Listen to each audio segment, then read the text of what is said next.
guys, it's Ashley from the Candle Collective, and I'm bringing you a video today dissecting the hard and real truths of my year of 2023 and running a candle business. And I decided for this one that I was gonna make like a pros and cons list, like a wins and not necessarily fails because that's a very harsh word, but maybe like learning lessons or experiences that I want to have again in 2024.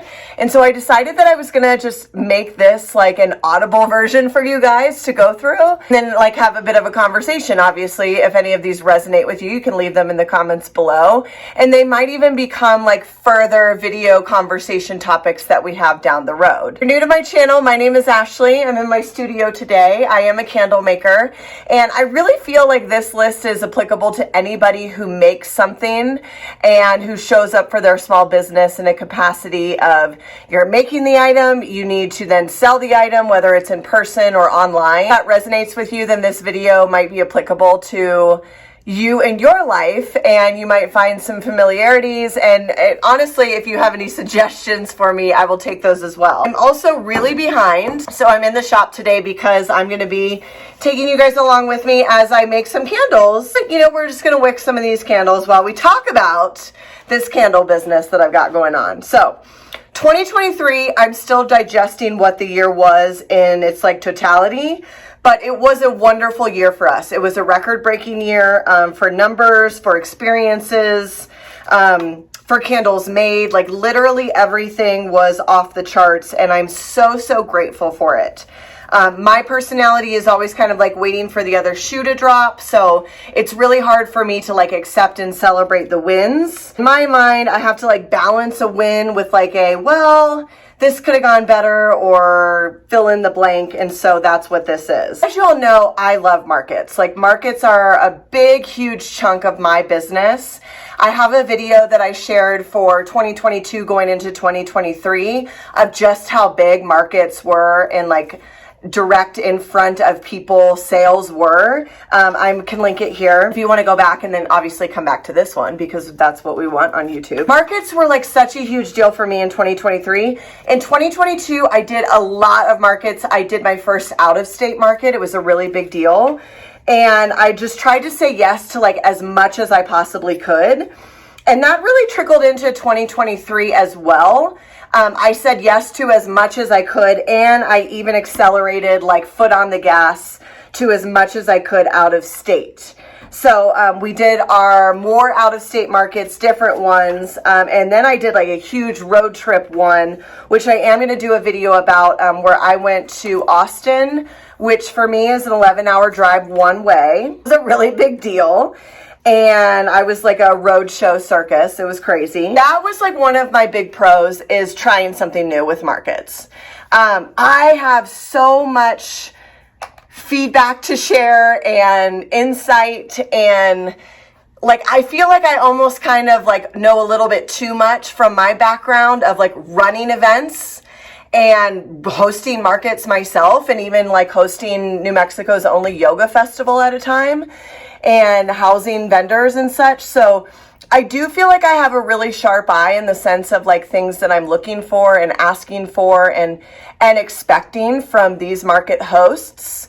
So that goes into like my pros and my cons list, because I did so many wonderful markets, and while it was pros for me of trying new ones and my out-of-state ones went really well, I loved it, and I felt like they pushed me as a maker to like be better and kind of get out of my own region and territory, which was really good for like my mental health and my drive as a business owner. So that's the pro of it. The con of it was that I feel like from 2022 into 2023, I had a hard time walking away from markets that maybe I didn't really love how they were run, but I knew that I would still like meet a certain threshold of a bottom line. So I put on my list, like my ego got involved. And that was like really a hard lesson for me, and something that I'm going to have to sit with this year of like, okay, Ashley, what are your non-negotiables? And with these markets, are you willing to supplement the income that now is in your budget? You have to, plan for as you come up with another new goal. And be willing to walk away from those markets and, sit and watch all these other candle makers or other people, participate in those events because you have non-negotiables that you don't love. Like maybe you don't love that that market host clearly has a favorite candle maker and you're not it, and they really pump the promotions on them and not you. Like, is that important to you? Does that matter? Like, whatever that might be. So my ego involved was a complete con. This is my yoga self talking. And then the feeling of feeling held to certain ones. So we work with a lot of small businesses here in town, and I love them to death. Some of them host their own markets. And last year, I found myself twice feeling like I needed to participate in their pop-up events or their markets, because obviously, like, you want them to like you and you want them to keep selling wholesale of your candles. But maybe the markets didn't play out financially to a positive response that I needed, that it made it worth it for our bottom line, for like me to pay for the employees to be there, or myself and the time and energy. Finding a way that I don't feel like held accountable when maybe I'm just inflicting that on myself and they don't even care. So that's like a con of like what I was feeling. And so all of those cons are very feeling emotion based. And so I just need to like sit with that. But I'm just a human, and so I wanted to share that because it's all relative. So let me get more wicks. Okay. Well, the other thing that was a pro for us at Upside was I hired help, and it was so scary. It was one of the most terrifying things. And I hired not only one person to help me, but two last year. It was so funny because I was like, it'll probably be about like 15 to 20 hours a person. Holiday season, I think they were both at like 40 hours a week. So I had like 2 full-time employees for 2 to 3 months, which was absolutely crazy. But I'm so happy that I did it.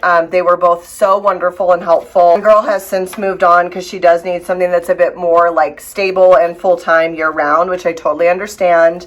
Another girl, Erin's going to be with me through the new year, hopefully well into 2024. She's been just pivotal in my like mental health and capacity, and I just absolutely love her, and I'm so glad that she's here. But hiring help was absolutely a pro. But I remember in the summer of last year, I was just almost paralyzed because the thought of hiring and just the budgeting and the what ifs and the weight that you hold with that, it's a lot. And it's very paralyzing to say the least. I worked with my financial advisor on it. If you don't know, I have a video of like 3 people that I absolutely recommend hiring, and one of them was a financial coach. I had a call with her to help me figure out like what the budgets would be and whatnot. And honestly, having expenses for your business, this is one of the biggest freedoms I was given. Having expenses for your business is not a bad thing when it's done responsibly. And that means help. So I'm just so happy that I did that. One of the things that I also thought was a pro was hosting candle classes. I started doing that when we first moved into the space in 2022. And I absolutely will keep doing that. And I'm going to find a way this year to do it on a more consistent level rather than just like a pop-up like once or twice a month.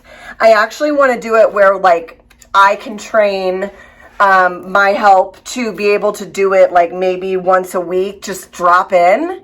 I don't know if anybody has any insight on that. I would love to hear it. So hosting that, and then that goes into like another pro that I had, which was we did a holiday social here Upside at our shop, which you can tell like is very much a maker space. Like it's not a space that you walk into and you're like, oh my gosh, this just feels so clean and not messy, and like there's wax on the floors at any given moment. Or I hired somebody to like be a Mrs. Claus. We had permanent jewelry. We did like all of the things, and it was honestly the best event that I got to host, but also just be a part of, because the girls that I hired, they just worked to like sell candles. I just had some fun, and it was fantastic. So just like opening this space was such a pro for me. And then it just kind of gave me permission. Like I'm already planning a Galentine's event, and just things that like, while this isn't just a perfectly curated space, it works for me and it works for other people. Like people want to be involved in like building community. And that's something that I've missed so much from yoga and not having that anymore. So I mean, if you work out of your home, I know that that is really, really hard because you're like not going to have people over to your kitchen. Or maybe you do. I don't know. I don't know what kind of home you live in, but like that's really good permission to like work with a local winery or work with like a brewery or some place that like is a community event space and just like host an event. People want things to do. Now, what's on my cons list is that last year I was like, people in the area or that are friends of mine know how much I love plants. And you obviously watch my videos when I'm at my home office. I've got plants everywhere. I was like, oh, there's a local community of plant people and they needed a place to host a plant swap. And I'll just never do that again. Or I will do it again, but I will be the one that hosts it and not let somebody else come in and just use my space as the host. And then I'm just kind of like held to like whatever their beck and call and need is. That's not my love language. That was a con. Wardrobe change. Their con with that, like plant swap, holiday social, all of that is like just not giving myself permission to explore more curated events. And so that also is just me being hard on myself, I'll be honest, because like I'm always one, again, that I just like look back and I'm like, I like to poke holes in things. So I'm taking this one with a grain of salt. But instead of it being a con, let's say I'm going to move it into like my goals list and I'm just going to do more curated events like the Galentine's Day event that I mentioned. So I have my handy dandy notes here while I trim these wicks. One that I'm absolutely going to make sure that I do more of is collabs. So I don't know why, but for some reason, leading into the last few years, I've just been so focused on my product and what it looks like and the testing and just like all of that, that I've been not resistant, but I've just been slow to pull, lack of a better metaphor, the trigger on collabs. And while I've curated the experience, like the conversations with a lot of local makers, like a local artist and a local pottery place, I just, for some reason, was slow to make the move to make it happen. I think I was like looking more at like the list of to-dos, like, oh, we're going to have to get photography done with it. And then we have to like figure out the books with it and just like all of the things. And I'm just kicking myself because it made for a record Q4 for me. And so I'm going to keep doing collabs well into 2024 and beyond. And I hope to work with those people that we've already collaborated with. One of my cons that kind of goes into this, and I'm interested to see how this goes and like what your guys' take on it, especially if you make a product like candles or soaps or really anything. Private labeling. This is one of, I actually put it as a con.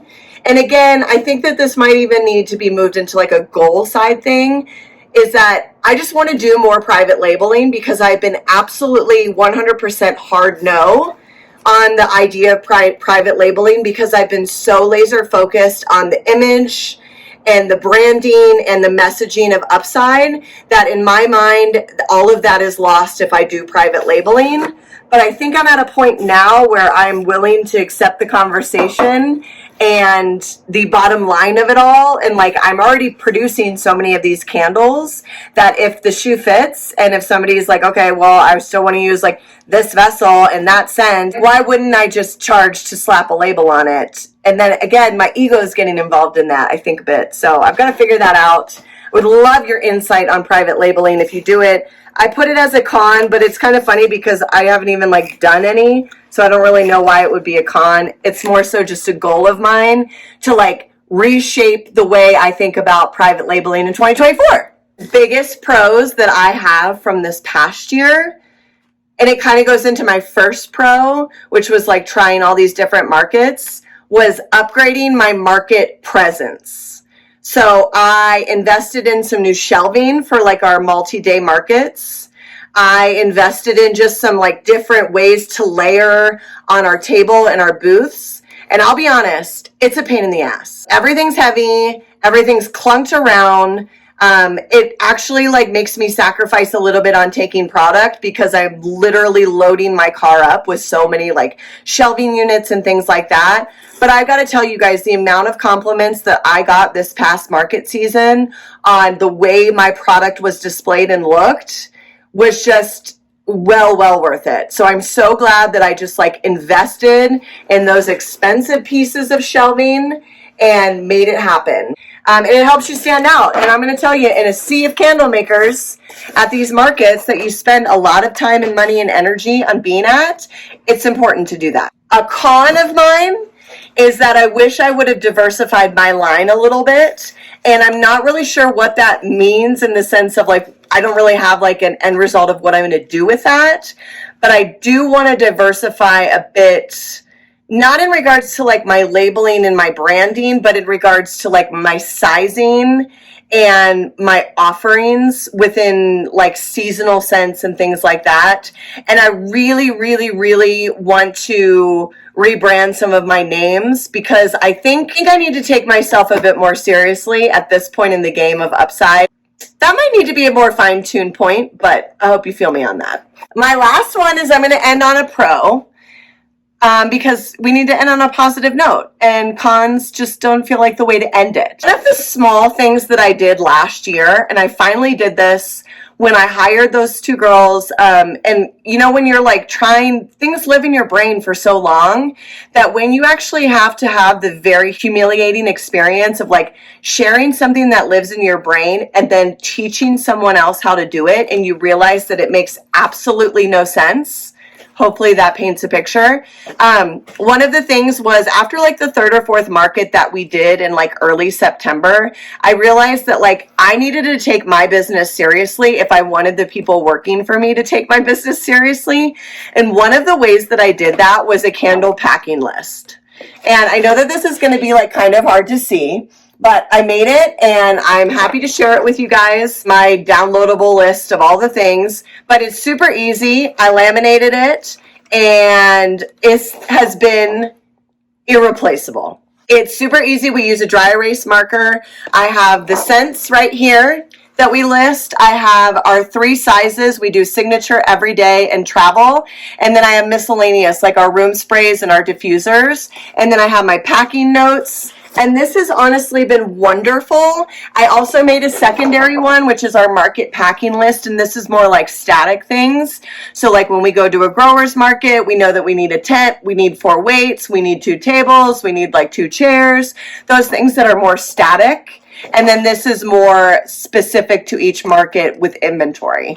And honestly, just formalizing something, this feels so corporate to me. I don't really know why, but formalizing a process that makes sense for everyone in the organization did wonders. And I'm just so happy that we made this, and I'm really proud of it. And it literally took me like 2 hours to make and to understand, and we use it every single time, and there's like no questions about it. So if you guys want this, let me know. But that was a pro, and I don't know. Where's that was easy button? I just dated myself, but if you know, you know. If you have pros and cons from last year that you feel like sharing, I would absolutely love to know what those are.